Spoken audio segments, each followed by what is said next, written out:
Today's discussion is going to focus on air cargo movement and air cargo activity on the continent.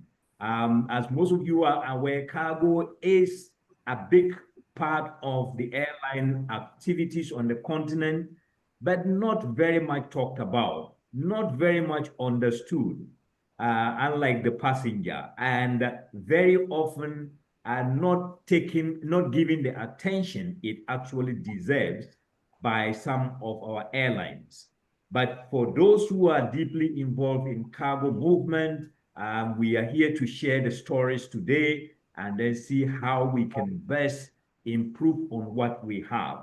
So to help us in this discussion, my guest, Kekeletso, I will get him to briefly introduce himself to us and what he does at SA Cargo, and then we take our discussion from there.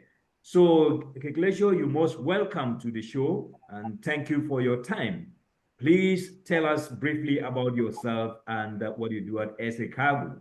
Oh, thanks. We got Fitsum join us as well. So, Fitsum, I would thanks like so much. rushing to join, so if I sweat, don't be surprised. Sure. Again? I just jumped from another meeting, so if I sweat, don't be surprised. No, we can understand. Yeah, I had just introduced that you were caught up in another engagement, but will be joining us time permitting. Yeah. So thank you so much for making the time. So starting with Kekeletso, we get an introduction, and then I'll come to Fitsum. Then you can also introduce yourself briefly and what you do at KQ Cargo, and then we can delve into our discussion for today. So, Kekeletso, you have the floor. Thank you. And good morning, and thank you very much, Raphael, for the introduction. And I welcome everybody that has managed to join us this morning. My name is Kekeletso Mokwena. I'm responsible for cargo on behalf of South African Airways. I look after all SAA markets internationally, regionally, as well as domestically. I've been with SAA now since just before the historic 2010 World Cup, which was here in South Africa. That is about 16 years ago. I've been with the business ever since, looking after the cargo business. But I did not really start in the cargo business. I started in the passenger retail. Then in 2016, I actually moved to the cargo business in different roles in sales and marketing. I moved to network development until we went to BRP. And after BRP, then I was appointed to be the head of cargo on behalf of South African Airways. So far, so good. We're still enjoying what we're doing. Thank you. Well, thank you so much, Kekele, for that brief intro. And we're very grateful you're making it to join us today to share some thoughts on cargo developments. Mr. Fitsum Abadi, a bit about yourself and KQ Cargo. Thank you. Okay, great. Good morning, good afternoon, wherever you are, good evening. And thank you for giving me this opportunity. My name is Fitsum Abadi. I have been in this industry for the last over 30 years now. With Ethiopian around 27 years, and then moved to the US to join my family. Then I have been also serving DGF, DHL Global Forwarding, Salam Air, Mobility Advisory Services in different business opportunities, especially with Mobility Advisory Services, the single pilot initiative for different airlines. And then finally to my continent, which I'm proud of, and wanted to really make a difference and give as much service as I want. So when KQ approached me, I said, okay, why not? I will join. And everyone will say, why are you living such, you know, a good pace, a good working environment. And I said, no, I belong to the African continent, and Kenya is almost my homeland. So I wanted to make a difference while in the Western, you are part of the system, nothing else. So I have joined Kenya Airways. So in Kenya Airways, I'm leading the cargo in terms of marketing, sales, operations, finance, revenue growth in every aspect, you know, globally for sure. We are doing a kind of, you know, using my network mobilization in using Kenya Airways. So since March, I'm here, and we are seeing the growth already. So we'll be doing also on more working on capacity building. So that's it. And today I'm here to share my experience, my knowledge, and also to gain experience shared by my colleagues. Thank you. Wow. Thank you very much, Fitsum. Look, ladies and gentlemen, you can see we've got two of the most experienced hands in African cargo with us today. And so please sit back, relax, and we're going to explore some of the very exciting facts about air cargo and its movement on the continent. So to start with, let's look at the evolution of cargo on the African continent. It would appear that some markets are known for cargo, others are not so much known for cargo. So if you look at it in East Africa, you look at Kenya, you look at Ethiopia, Southern Africa, you look at South Africa, in West Africa, probably Nigeria, and probably that is it. You don't hear about air cargo in the rest of Africa. Is this a deliberate attempt or is lack of capacity? I don't know which of you want to take this first. Yeah, Okay. look, I don't think it's a deliberate attempt as such, you know. As you may be aware that, you know, there is a direct link between the GDP growth in each market or in each regions, plus the trade, you know, inflows. If you look at what the African Development Bank, you know, projections are actually depicting, is that, you know, the 10 fastest growing economy, you know, in the world, one of them, the 10 are actually found in Africa. And maybe taking this to East Africa in particular, East Africa is actually amongst the top, you know, growing, you know, economies in the region. And mainly because of the, you know, the export sector. You know, East Africa exports almost about 75% of exports are actually coming from the East Africa market. There's few things that are actually working for East Africa, and the main one being the fact that, you know, the produce out of the agricultural produce, you know, out of East Africa are almost, you know, the year round. You know, there is adequate infrastructure on the ground. I mean, the freight forwarders have actually done a remarkable job, plus other stakeholders in that market, to actually invest in good infrastructure, you know, to actually make it conducive for all the airlines that are actually putting capacity in that market to can actually be able to uplift that cargo. So, so much that, as a matter of fact, all the freighters that are actually positioned in my country, which is South Africa, they use Nairobi, you know, as a gateway to, you know, to Europe. So there's quite a number of positive things that we are seeing, you know, happening in that market. The fact that there is available capacity is also, you know, a positive for them. The fact that there is proximity to Europe, also works in their favor. The fact that, these produce are almost, the whole year round, it's also working in their favor. So that export, the biggest exports of cargo in Africa is actually in the east of Africa. There is some other markets, like the SADC market that are coming up nicely in terms of the agricultural produce, but not at the same scale that we're actually seeing in East Africa.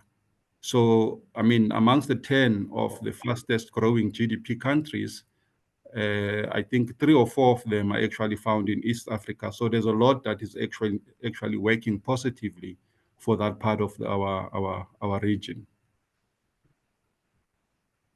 Oh, okay. So Fitsum, if I may come to you, so it actually depends on what is being produced in the respective sub-regions and how reliable or how dependent external markets are to those produce. Is that the reason driving export cargo? Okay.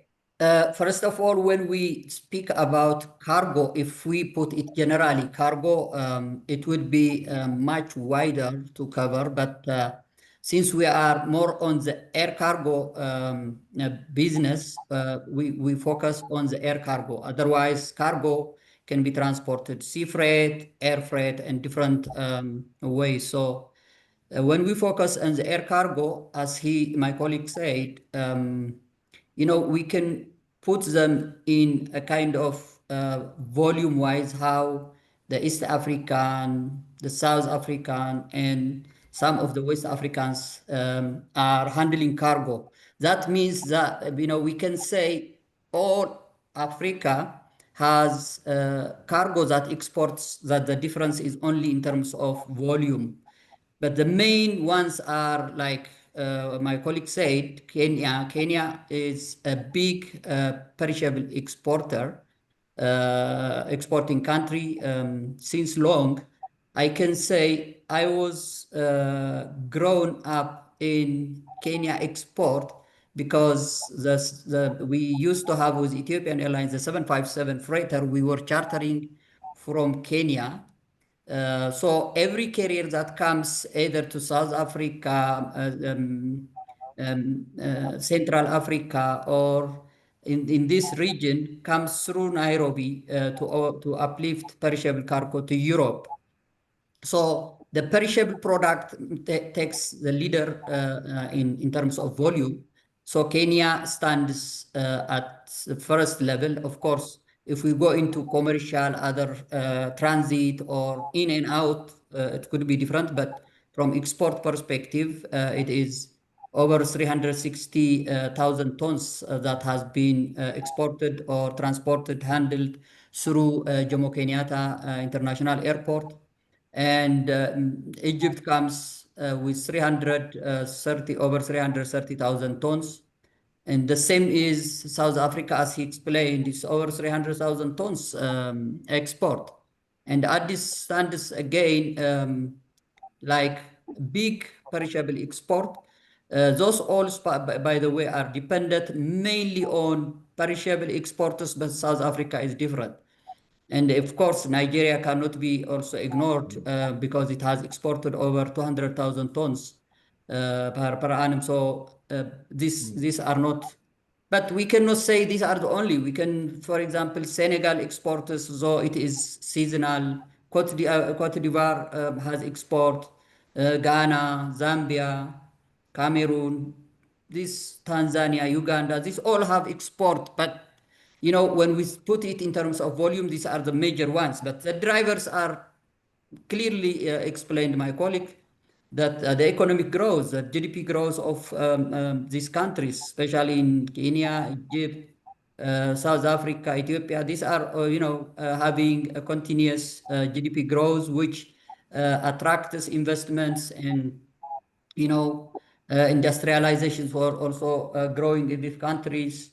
Even the population grows, demographic dividends, youngsters, the workforce are attracting foreign direct investments. the trade dynamics by itself, because Africa is mainly a trade partner, big trade partner of Europe, Middle East, and Asia. So these all are driving the growth to be focused on this area. Especially locations are also mattering for sure. So the main growth to be in East Africa is because of the location, as well as, you know, the perishable export products.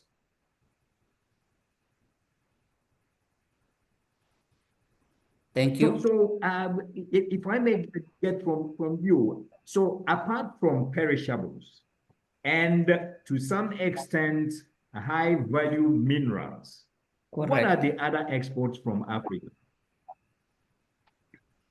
Yeah, we can say oil, minerals, as you said. Oil is one of the export. The animal products, like, you know, perishable meats, even live animals, sheep, goats are transported, exported from Tanzania, Sudan, Ethiopia, and Kenya. So these are also the additional ones. And the oil, we can say from Egypt, from Nigeria. All these are also part of the export cargo. Okay. So, okay, thank you very much.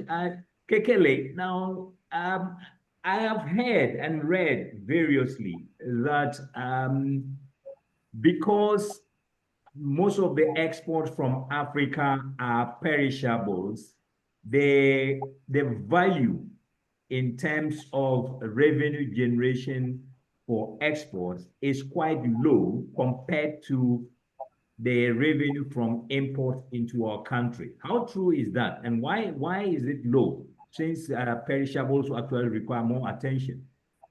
Yeah. Yeah, absolutely. The yields, you know, for perishables are actually absolutely low compared to other products, you know, which is your valuable products, your general cargo, your pharmaceuticals, and all, you know, other sort of products. And unfortunately, the density, you know, in terms of the perishable product is quite very high for the amount of yield that is actually being produced. So what we have found, especially, you know, from the SADC market, where we actually are dominant, there's a dominant, you know, produce of fresh produce coming out of Zimbabwe, coming out of Zambia, and coming out of Namibia, and destined, you know, all of them destined to a European market. We find that it's actually even becoming a little bit difficult to can actually make a seamless connections out of those particular market, you know, Zimbabwe, and ship those straight to Europe. You know, for most airlines, unfortunately, it's not even a viable, you know, a business to focus specifically on fresh produce out of those markets, you know, directly, you know, into Europe. I think from an airline perspective, because the margins, you know, for airlines, as you are aware, are traditionally very low. So if you're operating a freighter dedicated to, you know, transporting fresh produce, it's a very, very thin margin, you know, games. Hence we see most of the airlines actually chasing volumes and rather, you know, positioning their business via Nairobi, or maybe trying to diversify, you know, what is actually can be produced, you know, out of these markets to the international market. So that remains one of the big challenges, you know, that we actually have within, you know, this part of the world, that even the small countries that are actually producing, the produce is actually not enough to give you a balance in terms of the mixed cargo loads that we actually are actually targeting. And unfortunately, as you say, those kind of produce, they require very, very intense, you know, focus, you know, in terms of the cold storage, you know, solution, which cannot be broken.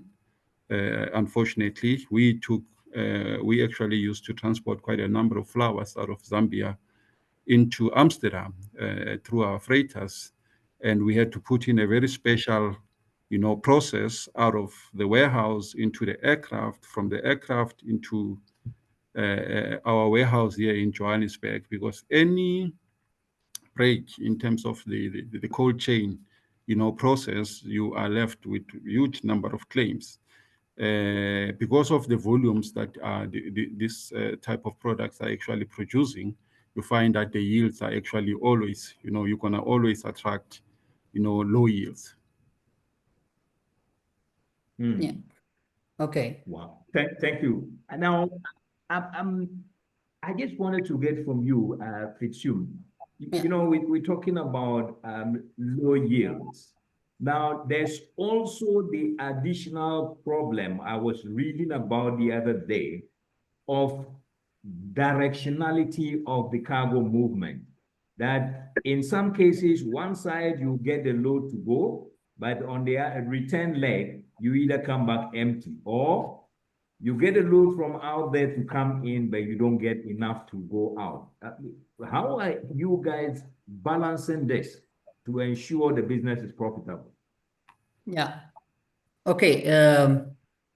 First, let me start with the low value. Low value is, I can say, a perception. Why it is low value is, okay, an avocado in the US or in Europe will cost you $1 for one single piece, or for a pound you may pay $1 or $1.50. So it is not low value. What makes it low value is it is coming directly from the farm, just getting exported to a final destination. There is no value addition. There are African countries which get it imported from foreign countries with a package, very nice package.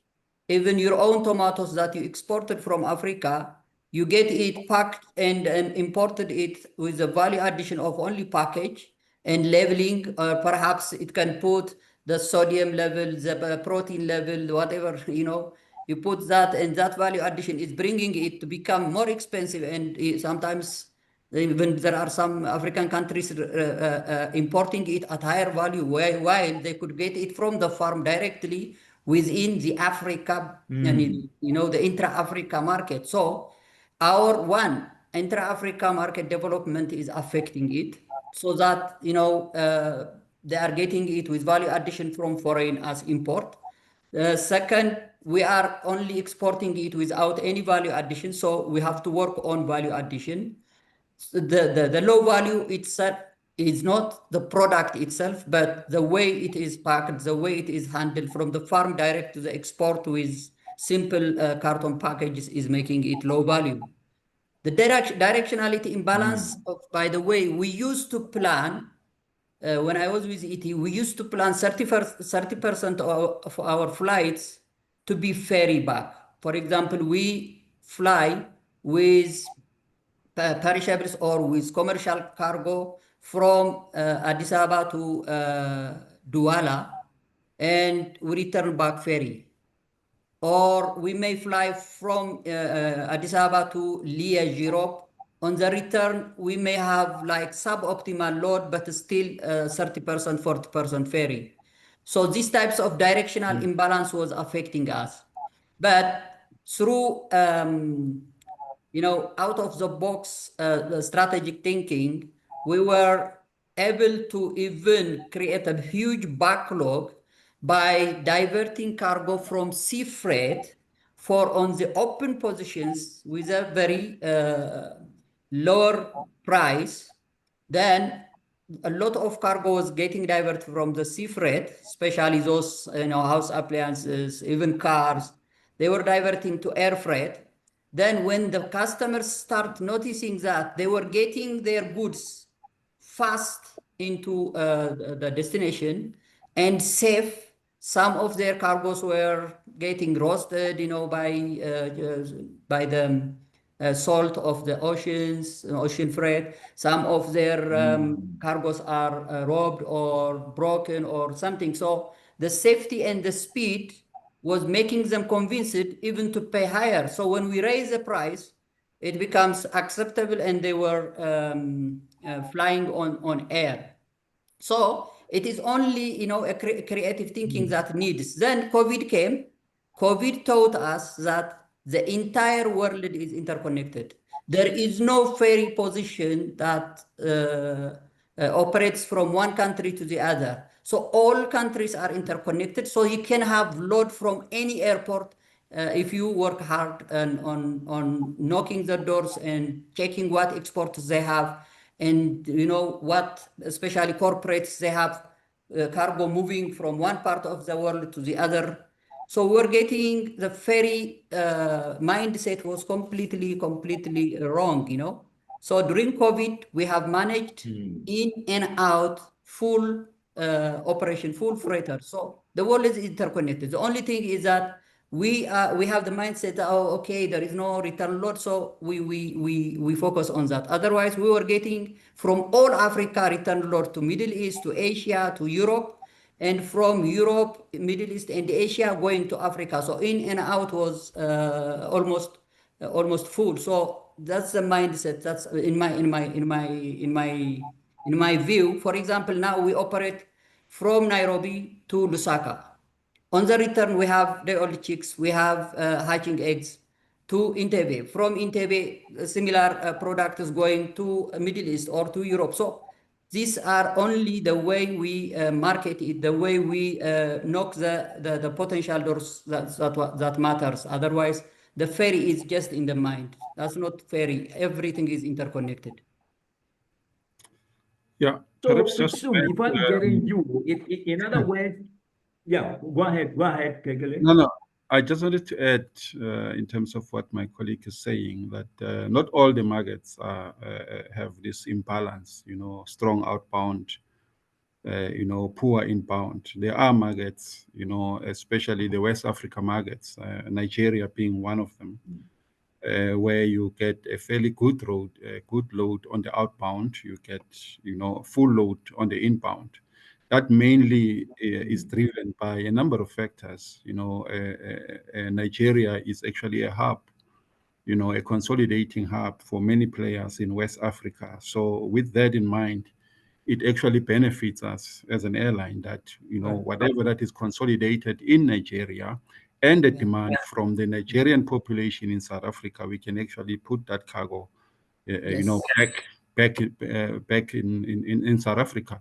And other markets like your SADC market, Zambia being one of them, if there are opportunities there to can actually export out of Zambia, because they also export a lot, you have to have some sort of a connectivity out of Johannesburg to the rest of the market. So it's all about working creatively to can actually make sure that if you cannot get any exports out of Accra, for an example, which does not produce quite a lot, but you use that opportunity for Accra to can actually use it as a consolidating point, you know, for other markets from West Africa, from Belgium, that you can bring cargo into Accra, and then you bring it, you know, to your market. So it's just a way that we want to approach each market, but each market has really got its own dynamics, and each market is actually unique. It's not a one-size-fits-all.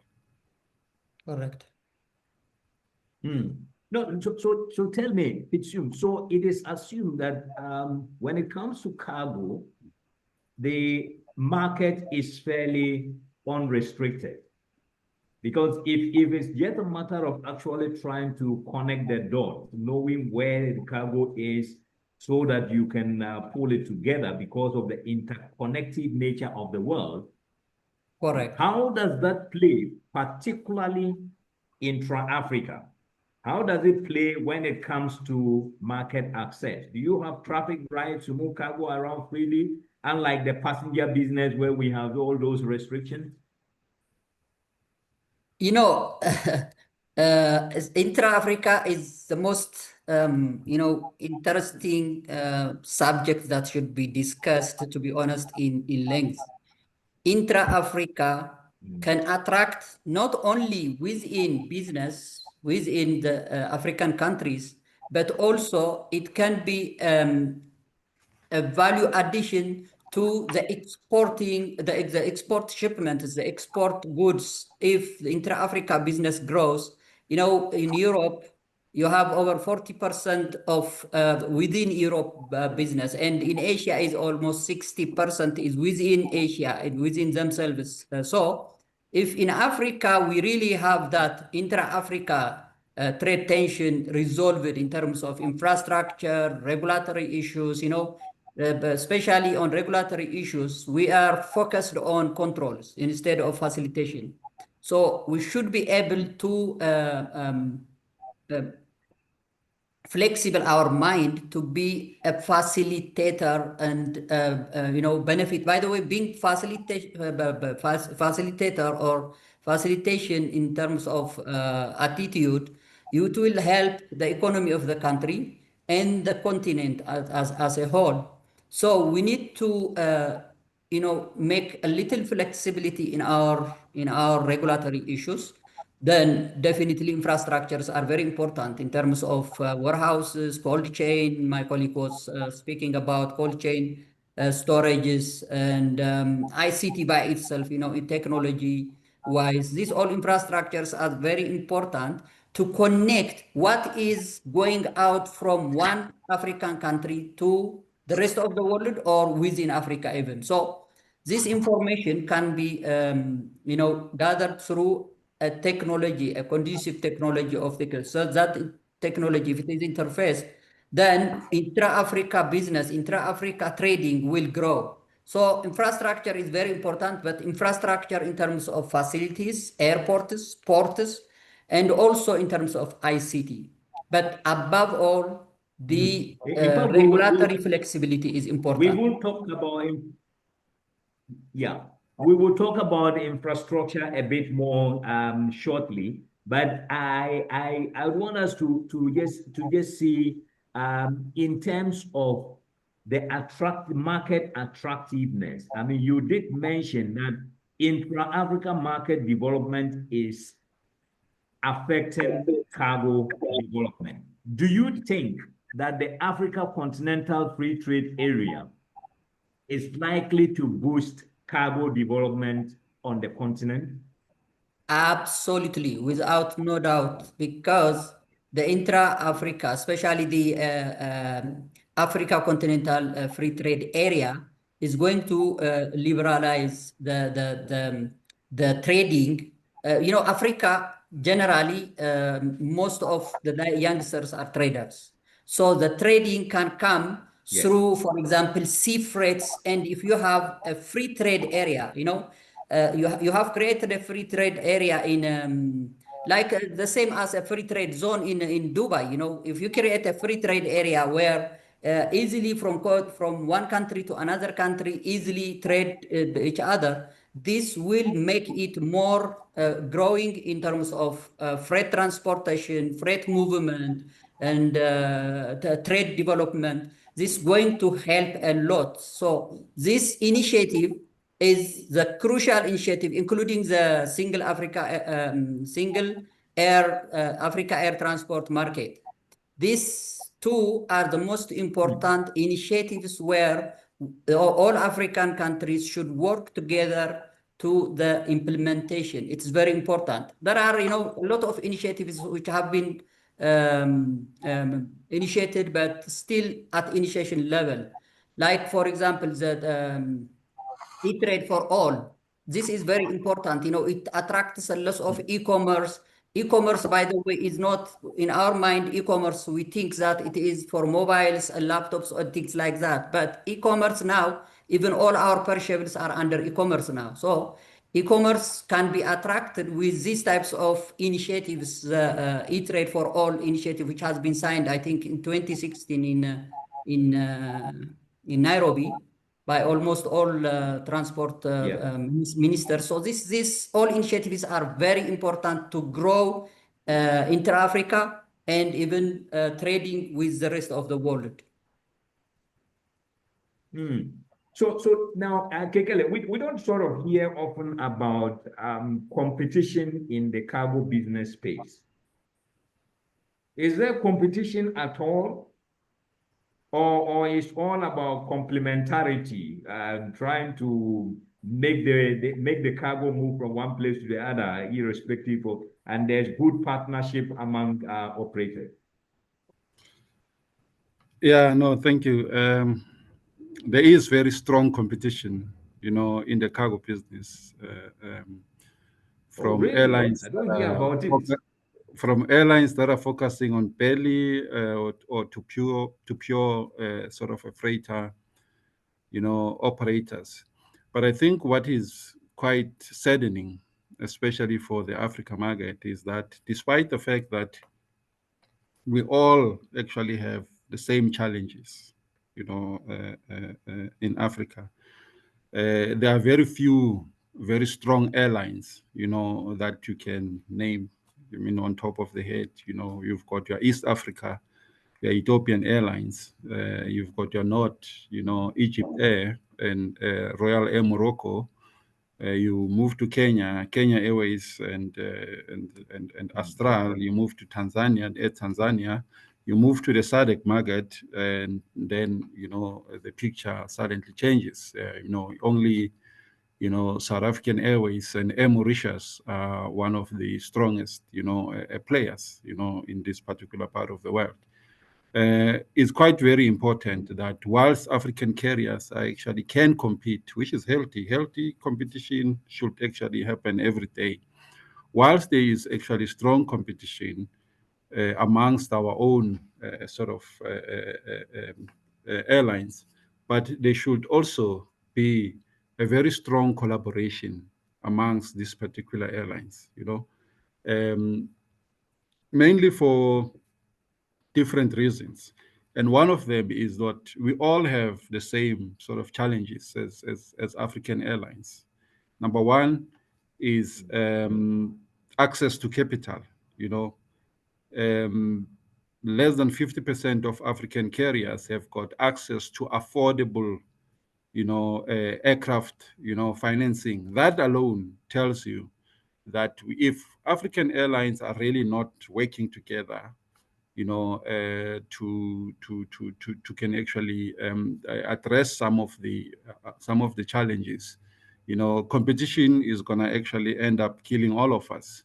And number two, one of the biggest challenges that we actually have, which are common, Ethiopian Airlines have got the same problem, SAA same problem, Air Mauritius same problem, is that we all have high operation cost, all of us, So without us, then, if we compete and we compete blindly, we compete without, the end goal, that we compete in a strategic way, we can still protect our markets, as African carriers, but the end goal should be really to collaborate. Imagine a situation where from east to north up to south, there is greater collaboration amongst African carriers on many aspects, which I think a platform like AFRAA can actually be the one that leads that a particular dialogue as to how do we actually collaborate. We can still remain competitors, but I think the key thing for us is to actually collaborate, because at the moment,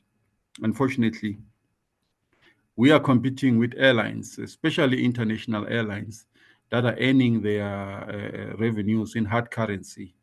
Once they get here in Joburg, and all our costs, as you know, majority of our costs are in a hard currency. Once they get here, it's very difficult, to can compete to them. I mean, I'll mention one silly example that you are actually aware of. I think we've spoken about it several times, that, out of the carriers that land into the market, and position in Nairobi, we are actually unable to compete with them, from a southern SADC side, to compete on that Johannesburg-Nairobi route, because, I mean, as it is now, I'm sure it is the lowest yield in the world, because people have got nothing to lose. They can just put in and get the market share, put whatever, 30 cents, 40 cents, 50 cents, and move on. We cannot afford to do that. If I were to put 50 cents or 30 cents and say I'm operating between Johannesburg to Nairobi, I'll really be running at huge losses. So those are just the challenges. Competition is healthy because it benefits the market, it benefits the customers. But I think from an African perspective, there has to be some sort of greater collaboration that, certain things we can actually do together, especially from the procurement side, from the route network development side, there's much that we can actually do together. Thank you. I know that Kenya Airways has actually always been a strong advocate for airline collaboration in recent times. And the CEO is very passionate about airline collaboration and working together for African airlines for us to be able to harness the benefits. And the last year, sometime last year or the year before, Kenya Airways and South African Airways actually initiated steps towards integrating some aspects of their operations in a bid to enhance. I'm sure there are real benefits coming out of it. What I'm not too sure is specifically with cargo, how can we get the operators to work much more closely together? Because you talk about the issues are common, they cut across capital, a high cost of operations, and the need for us to be strategic. But how can we get this from an airline point of view? What are your thoughts? What should be done so that two airlines can work together? I don't know, Fitsum, you want to give it a shot? Okay. First, let's define competition. Competition, it can be a direct competition, like my colleague explained, airlines to airlines. But there are also indirect competitions, as you know, from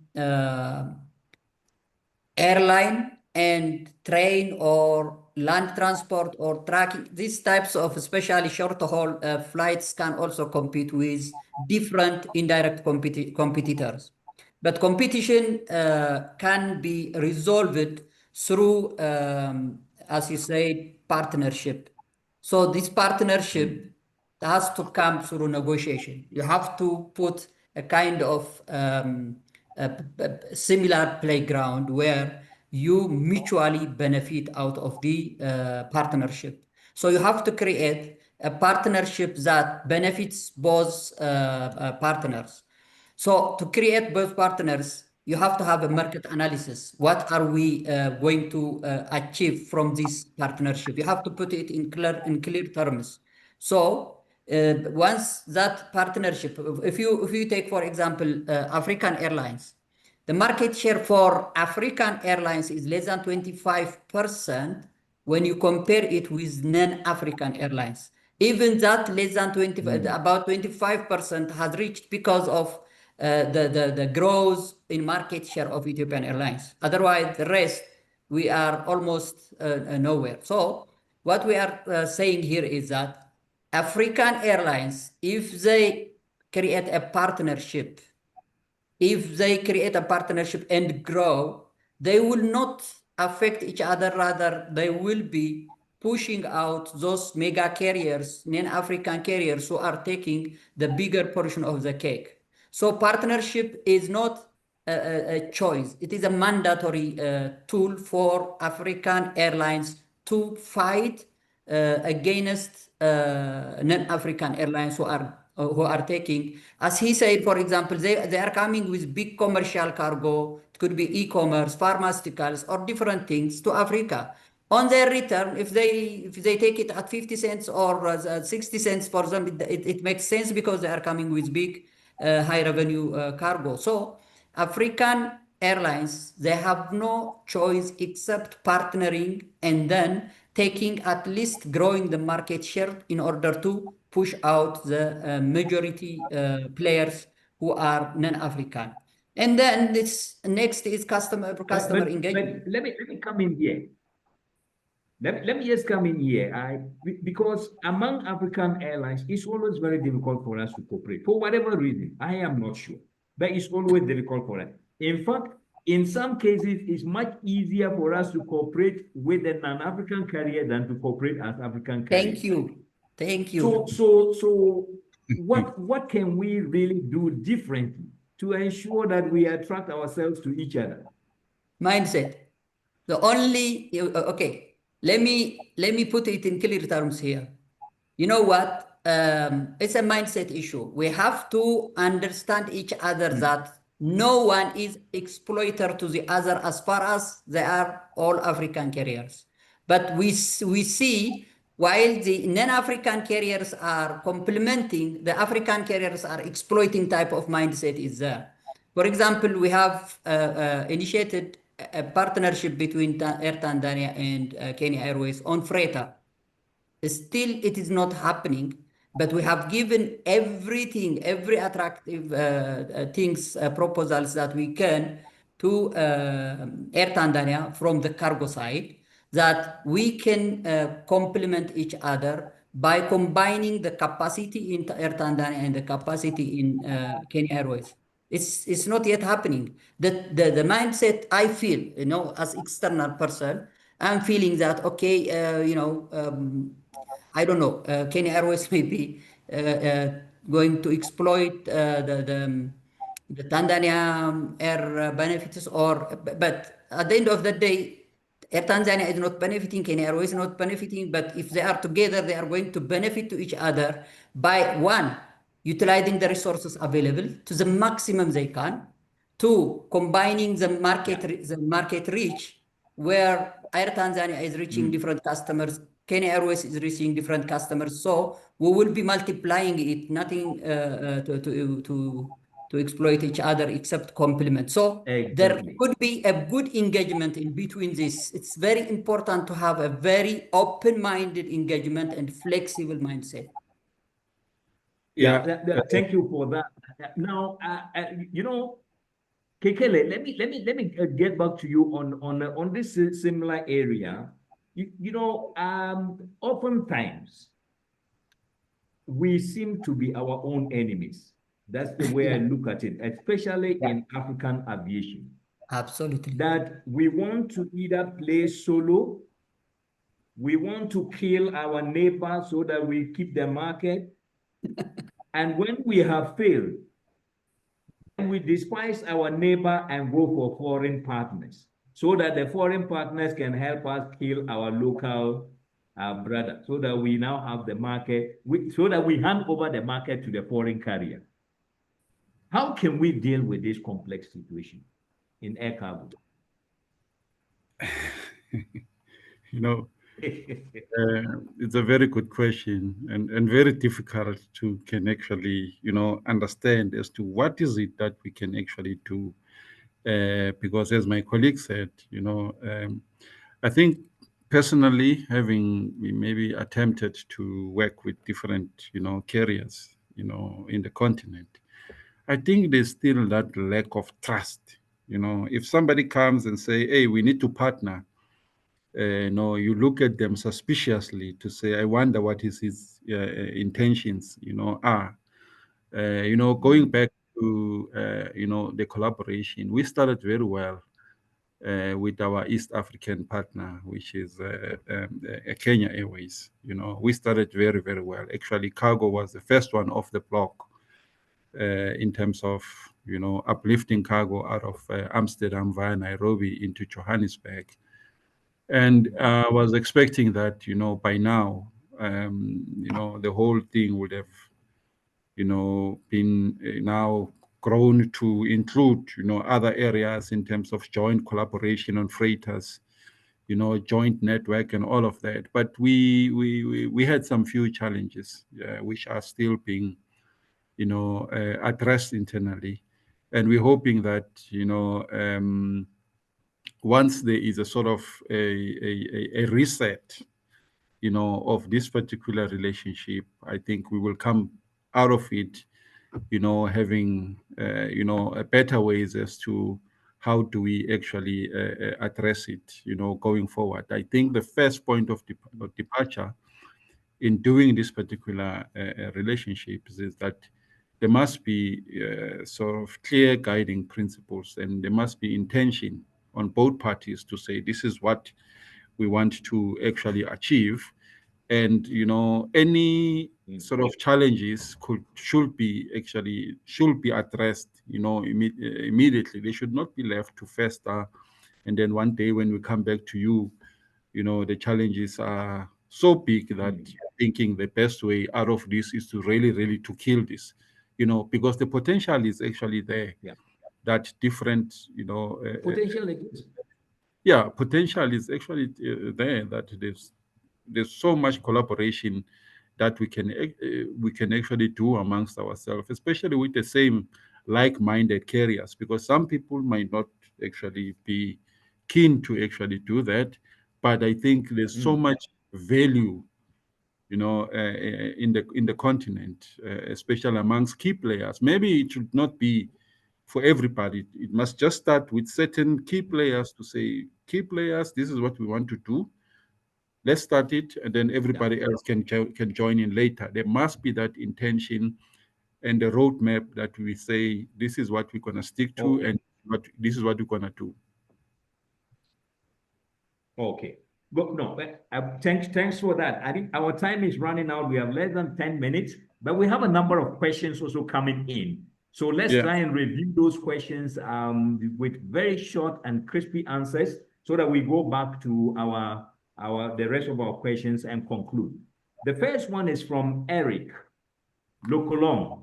He says, thanks for the presentations. What are the average prices for freighting a ton of produce from Africa to the Middle East? I'm not too sure what type of cargo this is, but he just wants to have an indicative price for shipment of a ton of cargo. Can one of you take that, if it's possible? From? Where is it from? From a point in Africa. It's not specific. So let's say from Nairobi to the Middle East, say Nairobi to Dubai, for instance. Yeah, between $1.50 to $2 if it is per shipment. If it is some variables, to $2. It all depends, on the variable. Per kg we are talking. Yeah. So Eric, I think the question is not very much clearer, because cargo is a mix of the volume, and other elements come into play in determining the price. The specificity of the destination is also important. So, but Correct. On average, $1.5 to $2 per kilo can get your cargo there for you. Now, the second one is from an anonymous colleague. He says, competition is necessary to provide affordable service. The market will increase. Protectionism is limiting the aviation industry across Africa. Is the business case clear for the different countries? In other words, are our countries really aware that competition will actually improve quality of service, lower price, and get the market to grow? Are we sure all our countries are aware of this? At least the two of you who are here, are your countries very clear in your mind that competition is a good thing? Yes. Yes. I have to respond right away saying, yes, competition is very important, because it helps you innovation, to have innovative mind, to think how different you can serve or you can avail your products to attract customers. So it helps you to for a continuous improvement and innovation. It is also good to improve quality product, quality services. Competition is very important, but competition will become the worst when it goes into price war, when it goes into a kind of market saturation and things like that. Competition becomes redundant, or competition becomes very bad. So competition in general, we are not saying competition is bad. So but price war, market saturation, beating the customer loyalty, because you cannot build customer loyalty with competition, because whichever comes first, they will be moving from here and there. So these types of things makes competition worse. One, two, when it is in balance, competition becomes also a legal issue. There are antitrust laws which are set there to handle competition. So these types of things makes competition bad, but it's also good. So we cannot say competition is bad. No way. Okay, great. Thank you very much. So another question, this one, I don't know who is posting it. I think these are being moved from the comment site to the Q&A site. It says, what structured lobbying is actually being done by African cargo stakeholders, particularly KQ and SA Cargo, to modernize the frameworks, these frameworks?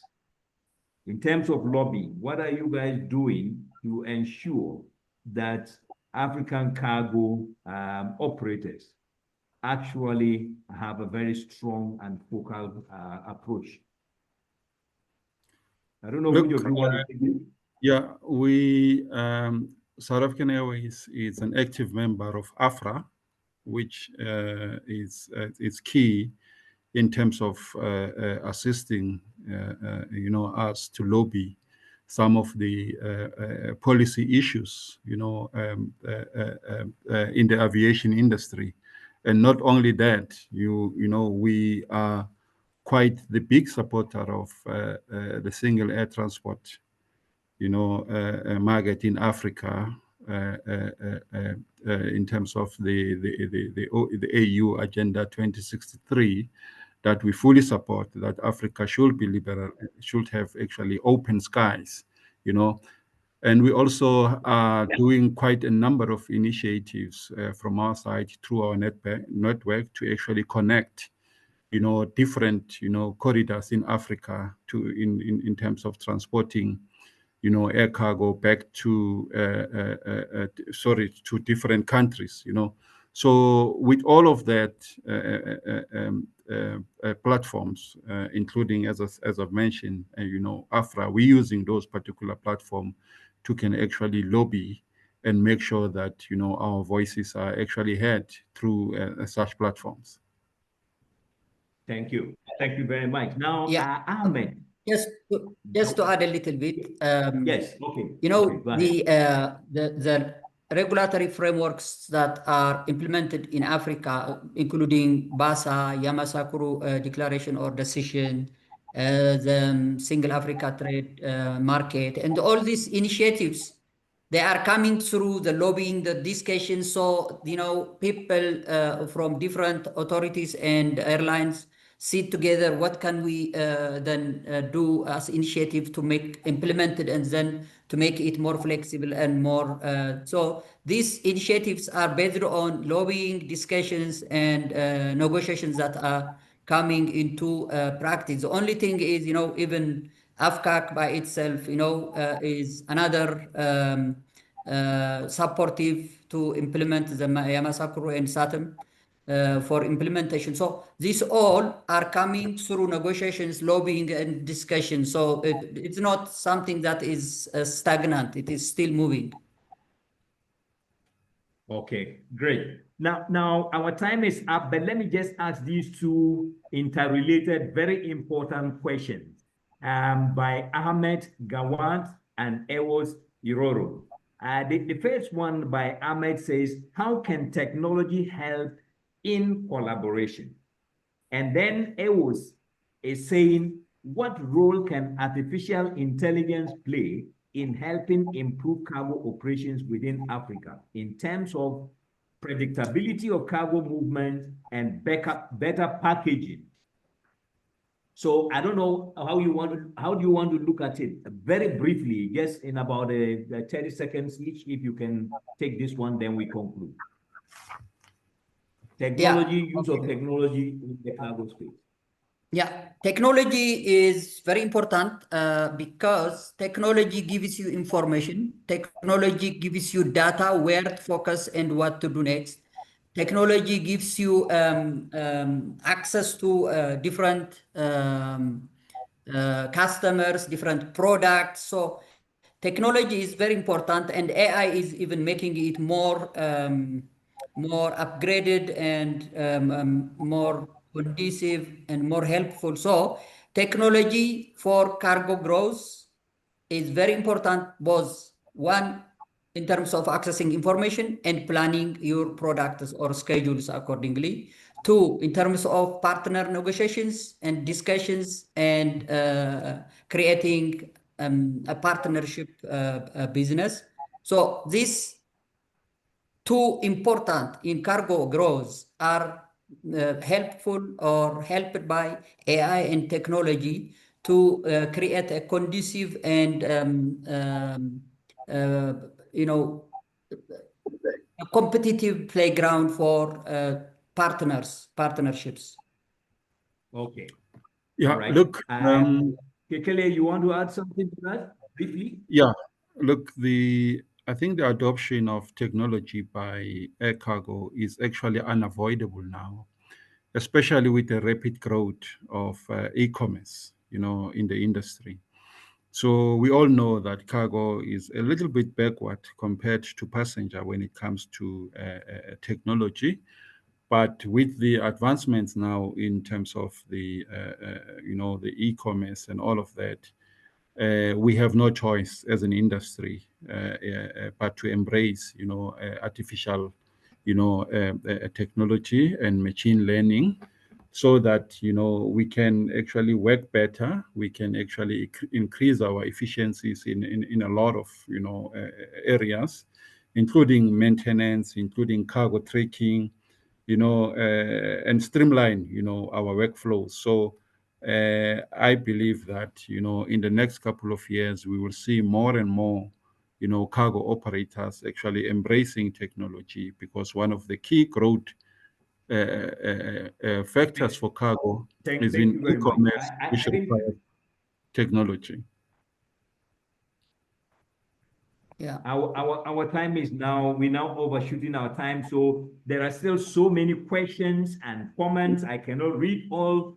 You can give from us extra Yankee, time. from Seguin. You can extend the discussion. It's fine. We always want to keep it for 1 hour, just so that because people plan for it for 1 hour and we don't want to exceed that. So what we normally would do is we pick the questions and we will send them to you, and you can give us written responses, and then we can share with the delegates who have asked it. Correct. So our technical team will pick up the question. There's one from Yankee, which is about youth role in trade and cargo movement. We have RNM Legal. I don't know who that is. Then we have from Jonathan Lewis. We have from who is the other one? Another anonymous. And so unfortunately, I would want now to get your final words. What would be your message to our audience as far as cargo development and cargo movement on the continent is concerned? Just give us in a few seconds, probably less than a minute each, what your final thoughts are on cargo in Africa. Starting with Kekele. Okay. Go ahead, Kekele.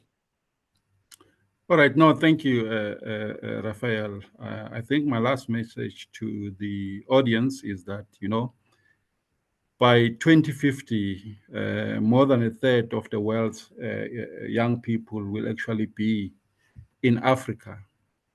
So it's very important that, we start, preparing this continent for the future, not just on what we export, but on making sure that, all our facilities and all the regulation is actually there to can actually take advantage of that prevailing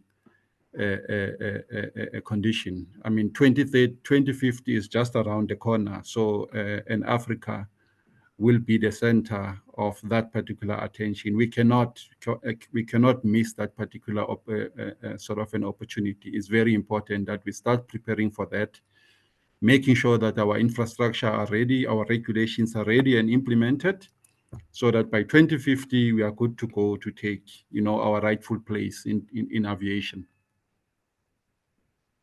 Thank you very much, Fitsum. Your turn.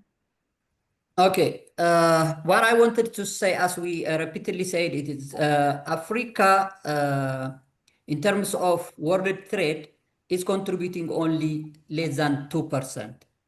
And Africa market share by African carrier is less than 25%, we have said it. This makes, makes us all, the youngsters and all of the industry leaders, to feel it and to work on that.